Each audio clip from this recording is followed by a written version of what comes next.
तुम्ही पाहत आहात MCN न्यूज मराठी।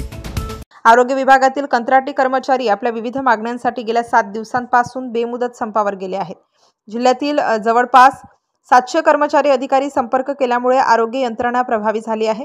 मात्र अजूनही यांच्या मागण्यांसंदर्भात तोडगा निघाला नसल्याने आज जिल्ह्यातील संपूर्ण कर्मचाऱ्यांनी बुलढाणा जिल्हाधिकारी कार्यालयावर मोर्चा काढत शासनाचे लक्ष वेधले आहे। गेल्या 10 ते 15 वर्षांपासून बहुतांशी कर्मचारी हे आरोग्य विभागात सेवा देत आहेत, मात्र अजूनही त्यांना सेवेत कायमस्वरूपी सामावून घेण्यात आलेले नाही। याच मागणीसाठी हे आंदोलन केले जात आहे। मोठ्या प्रमाणावर कर्मचारी संपावर असल्यामुळे कार्यरत कर्मचाऱ्यांवर मोठा ताण आल्याचं पाहायला मिळत आहे। MCN न्यूज मराठीकरिता रवी शेगोकार, बुलढाणा।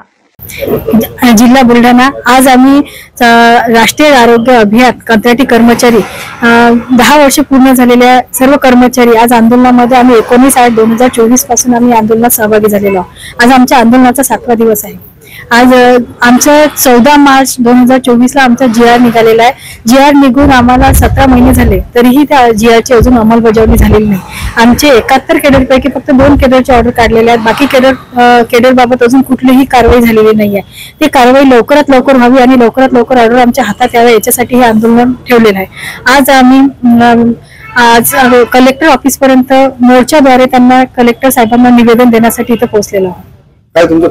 आमची मागणी हेच आहे की जेवढे 10 वर्ष पूर्ण झालेले आहे त्याच्यासाठी जो शासनाने जो GR काढलेला आहे त्या GRची अंमलबजावणी लवकरात लवकर करावी आणि आमच्या संघटनेसोबत मीटिंग लावून आमच्या आणखी 17 मागण्या, पगारवाढ म्हणा, बाकीच्या आणखी 17 मागण्या त्याच्या संबंधित एक मीटिंग लावून लवकरात लवकर आम्हाला एक लेखी स्वरूपात देण्यात यावं।